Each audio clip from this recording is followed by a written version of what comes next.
Hello, good morning. My name is Eric. I come from Tianjin Huazhen Fastener company.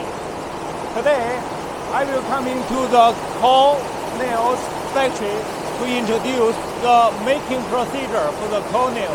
The Coil nail normally used as a pallet manufacture and some roofing. The Coil nail, you can see, the Coil nail normally we have three types. One is according to the finish type, we have the painting, we have the electrical galvanized, or the hot dip galvanized. We have three types for the surface finish.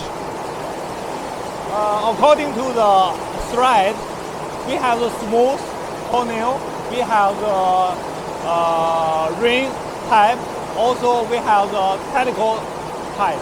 Hey, this is our storage area. After the nail making and package gathered in the carton, he will put this area for the